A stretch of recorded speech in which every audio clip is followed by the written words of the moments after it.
dirige les opérations. Feu de voiture au Garros, comme 31 décembre. En quelques secondes, les soldats du feu prennent la route.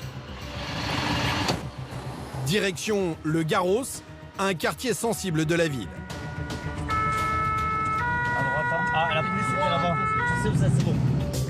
Quelques mois plus tôt, dans cette cité populaire, un jeune homme de 17 ans a trouvé la mort dans une course-poursuite avec la police, provoquant 2 nuits d'émeutes avec des dizaines de véhicules incendiés. En approchant de la voiture en feu, les pompiers sont sur leur garde. Plusieurs policiers sont déjà sur place pour sécuriser l'intervention de Paul et ses hommes. Il faut faire vite pour éviter que le feu ne se propage au bâtiment le plus proche. Des interventions qui mettent toujours les pompiers sous tension car ils sont eux-mêmes en danger.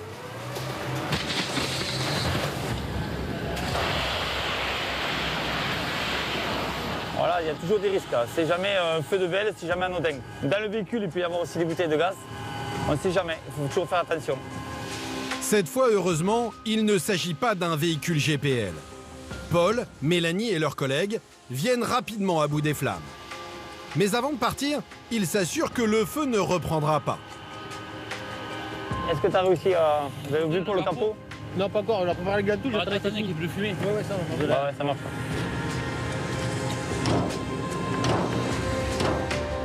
Les pompiers le savent, le feu peut couver pendant des heures. Paul, pour vous c'est bon, plus de danger? Non, c'est bon. Le feu est éteint.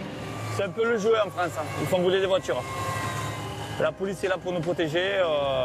Elle surveille le quartier pendant que nous on éteint le feu. Bon, normalement, à cette heure-ci, c'est encore calme. Paul et son équipe ne s'éternisent pas sur les lieux. Allez, c'est bon. Casse. Mais pour réveillonner avec leurs collègues, ils vont encore devoir patienter. Quelques centaines de mètres plus loin, nouvel incendie volontaire. Cette fois, ce sont des poubelles en flammes. Là encore, une triste tradition.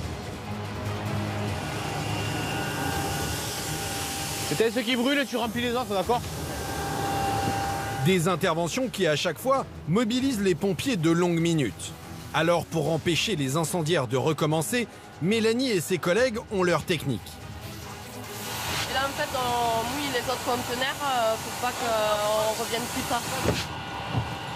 Une fois les poubelles pleines d'eau, ils repartent au combat. Et au même moment, ça va commencer à sortir. En centre-ville, d'autres pompiers prennent en charge les premiers fêtards blessés. Qu'est-ce que t'as fait, jeune homme? Je suis tombé dans l'escalier en fait. Là-bas? Ouais, exactement. Qu'est-ce que tu faisais? Rien, j'étais avec des potes. Ici, un jeune de 18 ans qui a fait une mauvaise chute. Un classique pour les pompiers. J'ai mal. Ouais, je me doute que t'as mal. Le visage? Ça va, non? Ouais.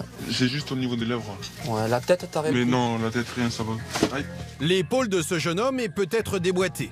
Il commencera l'année à l'hôpital. J'ai trop mal. C'est quoi? À mon avis, elle est sortie. Ah ouais? Mettre une contre-écharpe. Ouais, tu lui fais une écharpe et puis on y va. Un 31 décembre comme les autres. Mais un peu plus tard dans la nuit, la température va encore monter d'un cran. Les pompiers sont à nouveau appelés dans le quartier sensible du Garros.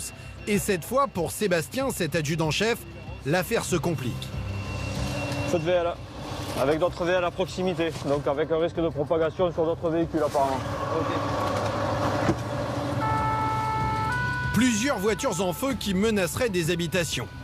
Il est 3h30 du matin, les pompiers commencent à se demander comment ce réveillon va finir. Le premier bilan, ce sera un tuyau de lance. Ok. En arrivant sur place, Sébastien et son équipe découvrent un impressionnant brasier. Oh les salauds. Premier bilan avec moi là. Les gars, vous mettez plusieurs tuyaux là. 2 tuyaux au moins. 2 voitures en flammes, avec à proximité d'autres véhicules et des habitations. Mais c'est surtout un autre problème qui préoccupe Sébastien. Vous n'avez pas d'infos sur la carburation? Non. Pas d'infos? Non, pas d'infos. Il craint que l'une des voitures ne fonctionne au GPL. Son réservoir de gaz pourrait alors exploser. Pendant que la police recherche l'information, les pompiers vont tenter de maîtriser le feu à distance. La manœuvre est risquée. Quelques minutes plus tard, l'un des policiers qui a interrogé les riverains en sait plus. C'est de l'essence. Celui qui n'est pas cramé. Ou celui qui est cramé. Celui qui est cramé. Ok, d'accord. Merci. Les gars, c'est un véhicule essence. Carburation essence. Le risque d'explosion est écarté. L'équipe de Sébastien peut s'approcher au plus près des flammes.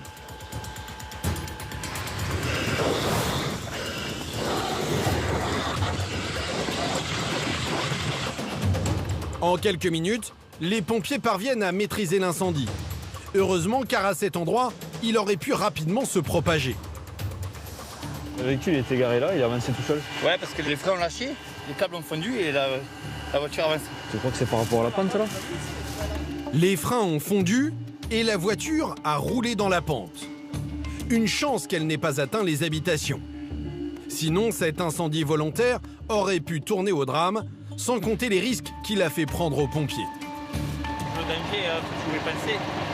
Après, bon, on ne reste pas jugé sur ça, quoi. On sait ce qu'on a à faire, on le fait, et puis voilà, quoi.